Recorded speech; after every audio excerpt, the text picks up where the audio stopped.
Olá, tudo bem, gente? Sou Alexandre Tomazelli, formado pela Unip em Engenharia Civil em 94. Também sou especialista na área de edificações, longevidade, excelência e anomalias e mestre em Engenharia pelo Instituto de Pesquisas Tecnológicas, Engenharia na área de habitação. Esse canal que eu estou começando agora tem por objetivo ensinar para vocês ou mostrar, na verdade, casos de obras com patologia nas construções. Patologia em concreto, patologia em revestimentos, em argamassas, algumas coisas sobre também concretagens diferentes, né, que eu trabalho nessa área de tecnologia, blocos de fundação, grandes lajes, grandes vigas. Espero que vocês aprendam um pouquinho e curtam o canal. Tá? E aproveito aqui para agradecer a todos que forem curtir e espero que vocês aprendam muito. Peço também os elogios e as críticas que são muito importantes para melhorar esses vídeos que eu vou fazer. Não são videomaker, mas vou caprichar bastante. E deixe o seu like aí, por gentileza, se curtirem. Um abração a todos. Vamos à nossa primeira aula das 4 que haverão referente a esses estudos sobre estruturas paralisadas de concreto armado, de edifícios, inspeção, análise e aceitação. Né? Então, qual é o objetivo desse trabalho? Né? É uma formulação de diretrizes para uma análise de uma estrutura de concreto inacabada de edifícios, onde acontece o seguinte: geralmente esses prédios inacabados ou acontece numa fase em que acabou o dinheiro da construtora, né? Ou largam a obra, algum evento ocorre na vida dessa obra. Né? Então, e quando principalmente fica durante anos e anos paralisada, perde-se todo o histórico sobre todo o controle tecnológico do concreto que foi lançado naquela estrutura. Né? E também, como essa estrutura ela fica ao relento, sofrendo as ações agressivas do meio ambiente inserido, né, uma série de fenômenos patológicos pode acontecer, principalmente no que tange a carbonatação e a corrosão de armaduras. E outra questão também, já que a estrutura ficou paralisada, e ela foi paralisada na verdade, né? Numa fase que a construtora estava mal das pernas, sem dinheiro nenhum, ou indo para uma falência, né? Economizou-se dinheiro para fazer essa estrutura. Economizou-se cuidados, né, a executar essa estrutura. Então, uma série de fenômenos patológicos também vão ocorrer por falhas construtivas. Né? Então, o que vai ser repassado nessas aulas aí? Como que você vai fazer essa inspeção? O que você tem que analisar? Como você vai fazer esse mapeamento? Quais os ensaios tecnológicos, químicos e mecânicos, físicos que você tem que adotar? Né? E como você, principalmente, com base em todos esses dados, como que você vai aceitar essa estrutura, né, ou rejeitar? A aceitação é priorizando a questão da resistência mecânica, porque o calculista que vai assumir essa estrutura, ele vai ter que saber qual é o FCK atual por pavimento, ou às vezes até por pilar, depende do que ele está querendo. Né? E você, como trabalha nessa área de patologia das construções, você vai analisar a qualidade também dessa estrutura. Como que eu posso reabilitá-la, né, da melhor maneira possível, aumentando a vida útil desse concreto. Tudo isso feito, todas as análises executadas com base nas normas técnicas brasileiras vigentes. Tá? Alguns desses trabalhos foram também adotadas normas estrangeiras, mas eu foquei na norma brasileira, que é o que nós temos aqui, até então. Tá? Qual que é a justificativa de se fazer uma inspeção, de se querer se aproveitar dessa estrutura que está lá só no esqueleto? Primeiro, né? Você tem que lembrar que o Brasil tem um ciclo da economia. Então, sempre vai existir durante esse baixo ciclo, né, de problemas econômicos, alguém que vai falir e vai ficar uma estrutura lá paralisada em alguma cidade. Sempre vai existir uma cidade, principalmente uma média de médio porte, ou de pequeno porte, ou grande porte, que vai ter uma estrutura paralisada. Segundo, essa estrutura vai sofrer danos durante todos esses anos, seja durante 2, 3, até 20 anos, como casos que eu já peguei lá no escritório de analisar e aceitar a estrutura. Né? Em geral, né, os documentos se perderam, como eu já comentei com vocês, então você fazer uma análise com relação à qualidade do concreto, com vista à resistência mecânica, e também é interessante usar essa metodologia, que não é, eu não sou o dono da verdade, né? Mas essa metodologia funcionou. Até então, os prédios estão lá inteiros, em pé, as pessoas estão usando, estão dormindo lá, estão morando lá, terminaram de pagar, o prédio está lá até hoje, ainda bem, né? Não é uma questão de consciência ecológica e social de se continuar uma obra paralisada. Você não vai demolir tudo aquilo sem ter onde enfiar o entulho, né? E uma vez que foi construído, você gastou energia para produzir cimento, você já gastou energia para virar esse concreto, você já gastou energia de fazer formas, a mão de obra, tudo é energia. Você vai economizar também, ok? Então, assim, quais os principais fenômenos patológicos que você pode encontrar? E em que referências que você vai tomar? Ah, eu preciso saber quais os fenômenos patológicos. Existem uma série de referências biográficas, uma série de autores que eu utilizo mesmo para fazer esse tipo de inspeção. Vocês têm que entender, né, que o concreto armado e as estruturas executadas com esse material, ele se mantém durável ao longo dos anos, desde que façam, né, projete-se e execute-se dentro de uma qualidade aceitadas em normas técnicas e as boas práticas, e tem que se manter as manutenções preventivas. Né? Mas essas estruturas, às vezes, elas não são construídas devido à questão financeira da construtora que a abandonou, com uma certa qualidade. E também ela vai ficar lá ao relento e nunca ninguém vai fazer uma manutenção preventiva. Por isso que vai acabar tendo uma série de fenômenos patológicos. Né? Tá ok? E face ao exposto, né, ocorre uma série de fenômenos patológicos, como eu comentei. E vocês podem consultar, assim como eu consultei para fazer esse trabalho. Né? Existe uma série de autores que você pode, eu vou mostrar a bibliografia, vocês podem ir atrás, podem, mas tem que estudar muito. E cada um fala de um jeito, mas no final todos falam a mesma coisa. É muito interessante isso. Quem me encabeçou, quem eu aprendi a fazer o que eu estou mostrando para vocês foi a doutora Maria Noronha. Né? Tem a bibliografia dela, onde ela demonstra, né, as origens dessa. Ela dá um tipo de um guia, uma maneira de você seguir para determinar as origens dos fenômenos patológicos. Tem também uma dissertação de mestrado do Roberto Lichtenstein, que é o doutor engenheiro Roberto Lichtenstein, de 1983, sobre patologia das construções. É muito boa essa dissertação, eu também utilizei ela. Você tem um livro maravilhoso do Manuel Cánovas, chamado Patologia das Estruturas de Concreto. É um livro da PIN, antigo, de 88, que tem um corpo de prova todo danoso na capa. Ele não tem mais, infelizmente, como vocês vão achar nas melhores bibliotecas das faculdades. Você tem uma dissertação do Nessig também, você tem publicações do Arthur Thomas, né, que são excelentes, comenta muito sobre esse assunto, e uma série de publicações do professor Paulo Heleno, que nem tem o que se falar, e ele é o papa do assunto em patologia das estruturas de concreto. Você tem do Matthew Monteiro, que é uma boa referência, também você tem um livro dele sobre concreto, né, que também foi editado pela PIN e tudo mais, depois teve outras revisões, que ela também tem essa parte sobre durabilidade. Além deles, vocês podem consultar os anais do Ibracon, você tem o Bernardo, você tem outras pessoas maravilhosas por aí para vocês estudarem patologia, tá ok? O que a Noronha fala?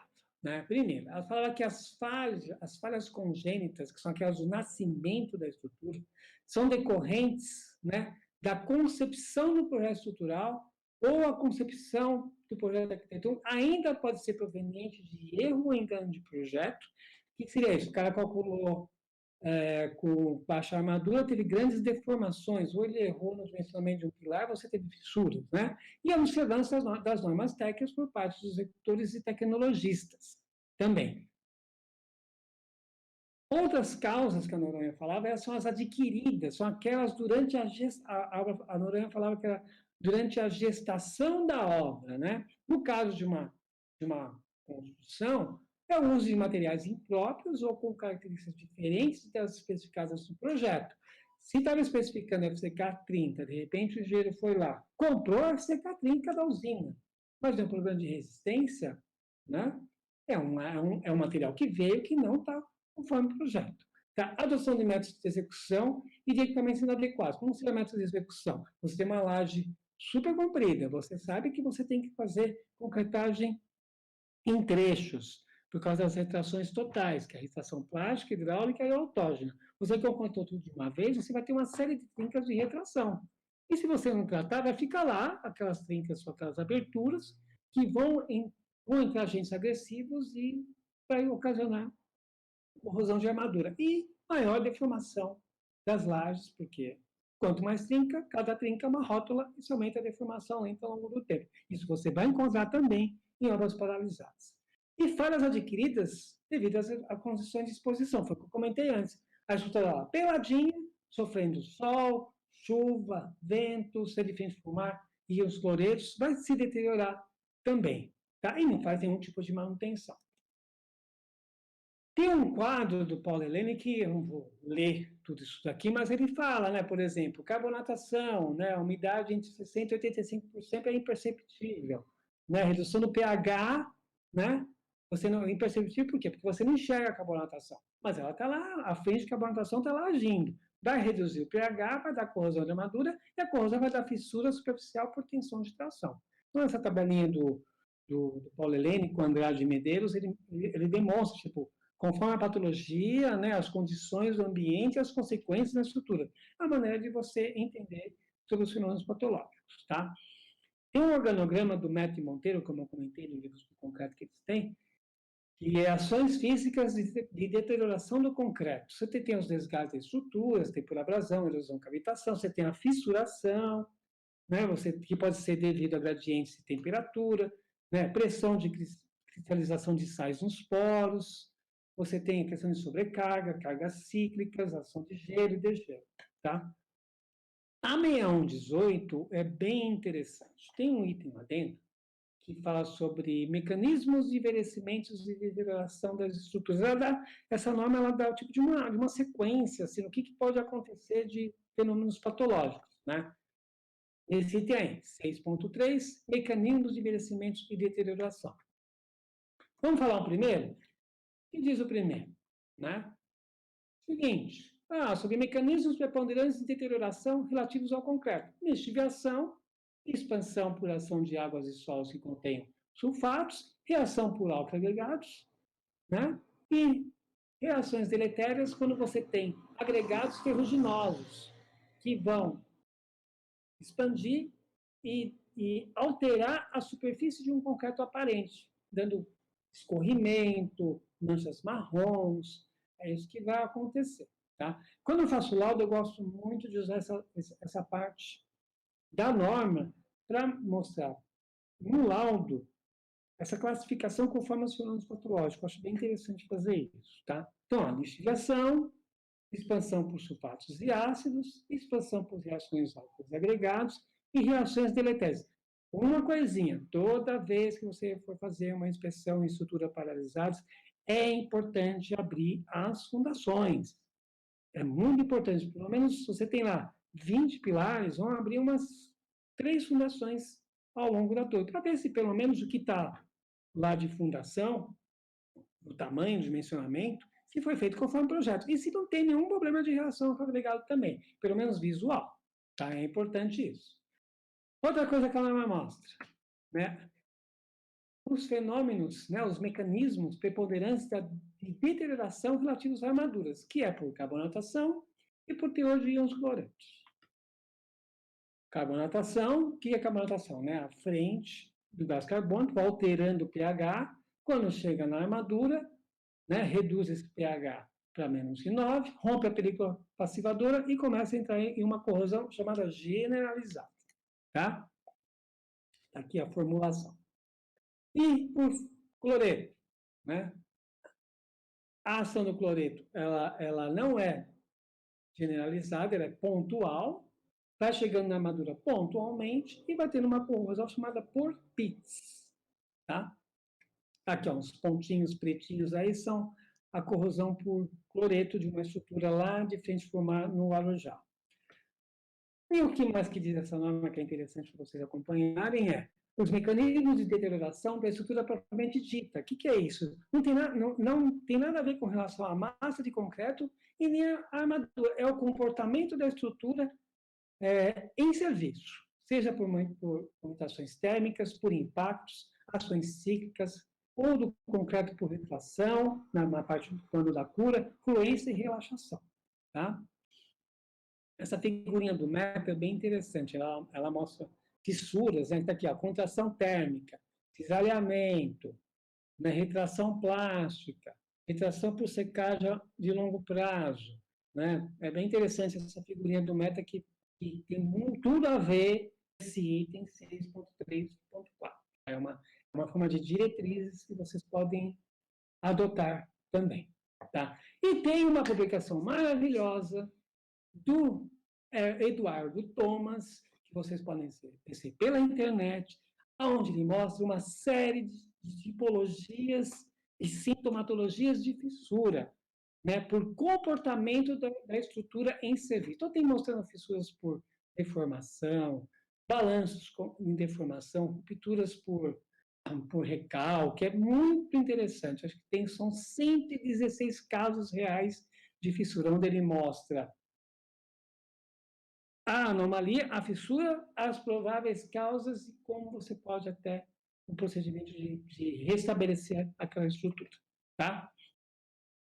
Por exemplo, tá lá na figurinha dele, né? Isso aqui, ó. Isso aqui é uma figura da publicação dele. Segregação, ó, tá vendo? Segregação, causas, origens, tipologias nas peças estruturais. Olha um pilar aqui, todo segregado por excesso de armação. Olha o outro aqui, praticamente tem tanta armação que não passa nem o concreto.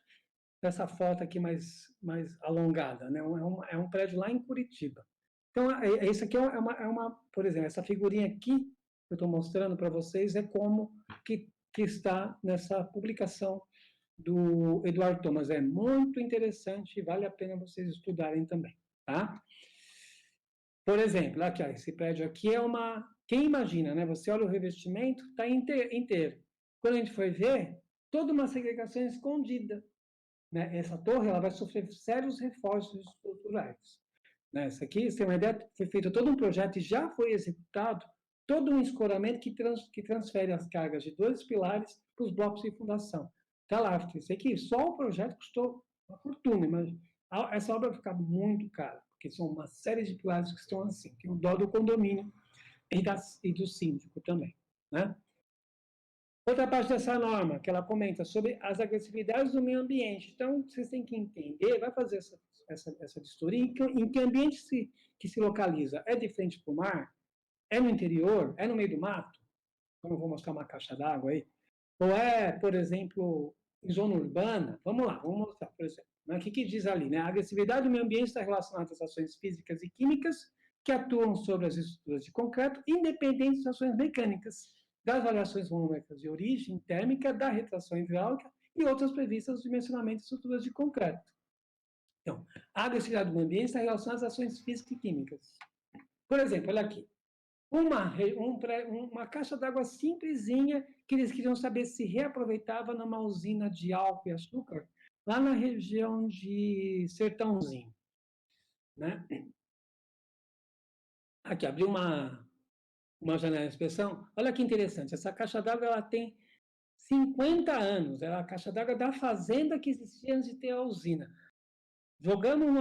Coloquei um pouco, borrifei a fenolftaleína, gente, em 50 anos, você vê o ar puro, né, do meio do mato. Em 50 anos, 1 centímetro só penetrou o gás carbônico. Penetrou o gás carbônico e mudou a alcalinidade, a frente de carbonatação. A gente tem muito pela frente ainda até chegar na armadura.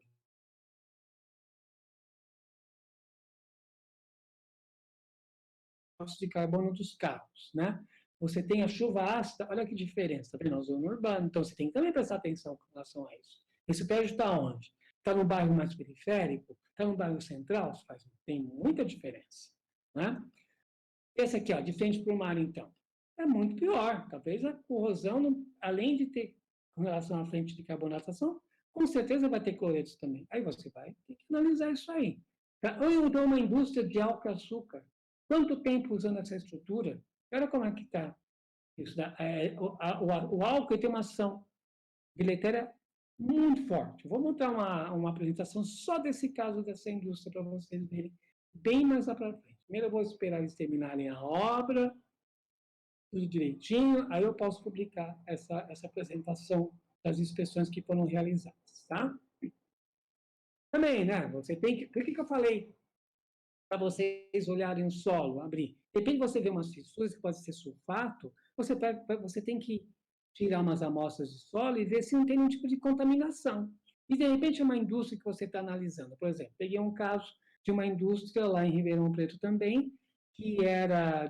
Eles trabalham muito com galvanoplastia. Dos 4 galpões, um deles estava extremamente danoso. Aí eu tive que ver, tirar a amostra e ver a contaminação por sulfato, para ver o que eu tinha que fazer para poder reabilitar aquela estrutura, em especial aquele galpão que ficava lá no fundo, que eles vão utilizar mais à frente também. Tá?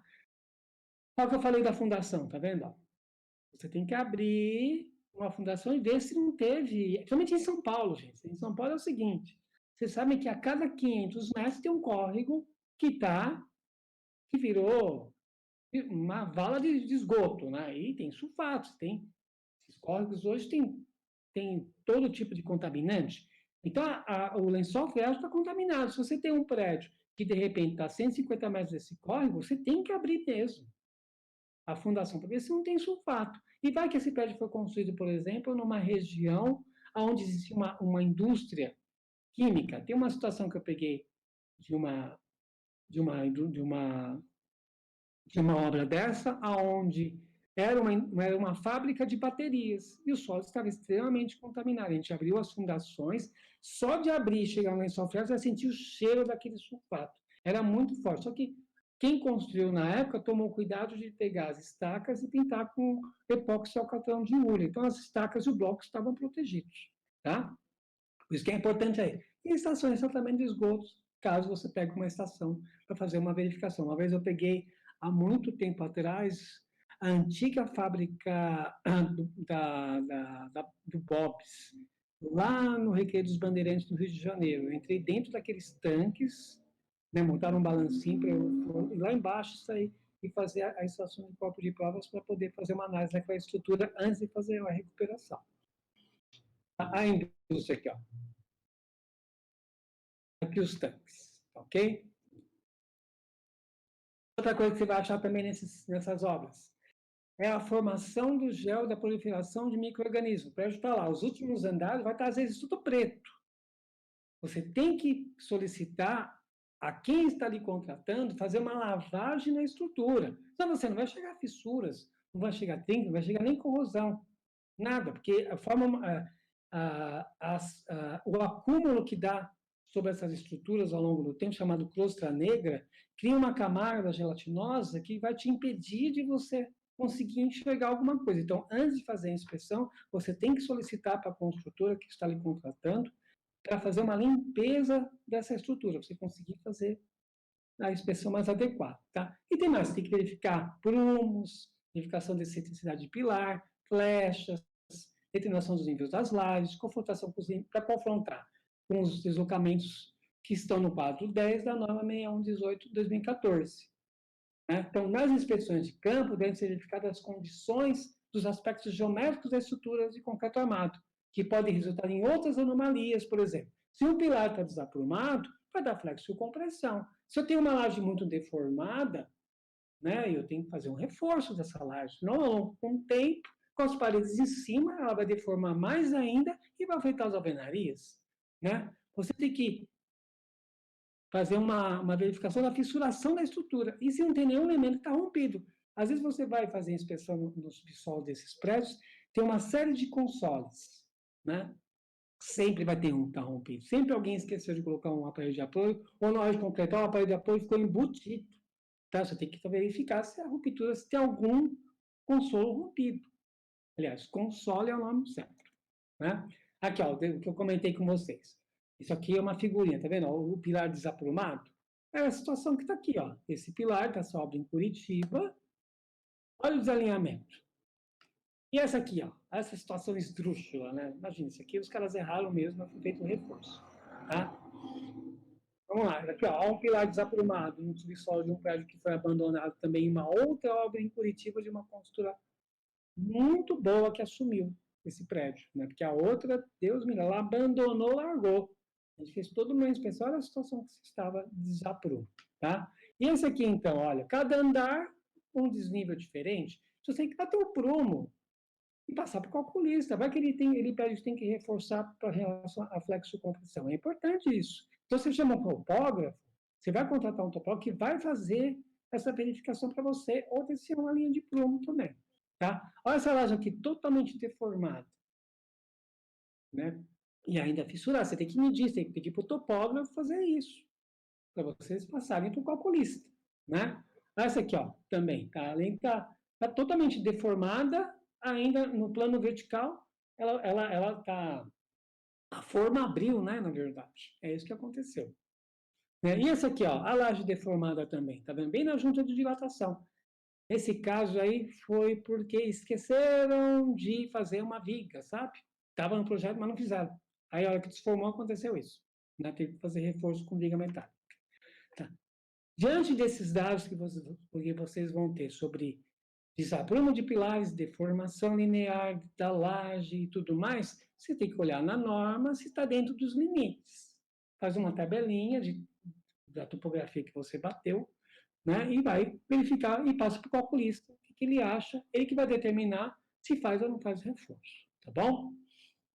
A da pedra fingida. O que é esse livrinho que eu estou colocando aqui para vocês? Lembra que eu comentei desse gel que se forma, que é da proliferação de micro-organismos? Se você quiser aprender mais sobre essa formação de gel, pega o livro da Fernanda Craveiro, tá? Que é da dissertação de mestrado dela, ela fez comigo o mestrado. Ela é a única especialista, a única pessoa que estudou esse revestimento chamado pedra fingida no país. Não tem outra pessoa que entende melhor do que ela.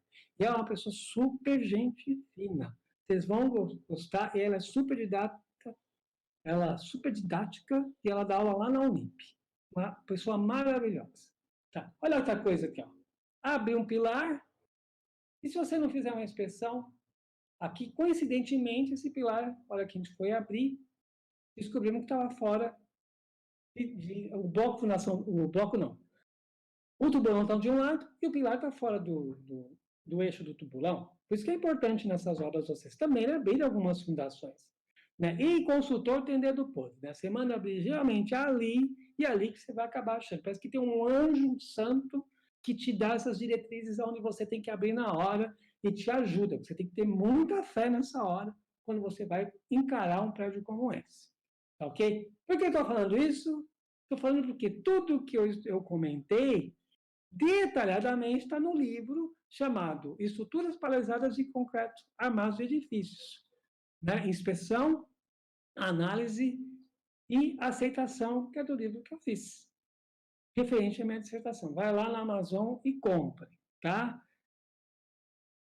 Ajudem, é muito importante. Eu vou lançar um ainda sobre fachada, vocês vão gostar. Então, assim, aqui essa foi a primeira parte da minha apresentação. Haverão mais 3. A segunda é sobre ensaios, como fazer essas inspeções. A terceira será como analisar e aceitação. E a quarta é um estudo de caso. Muito obrigado. E se vocês gostaram da apresentação, né, dê um like e eu agradeço ao meu colega de trabalho, ao meu amigo de trabalho de coração, que fez essa revisão e edição dessa apresentação. O engenheiro Caio Pasqualin Menezes. Muito obrigado.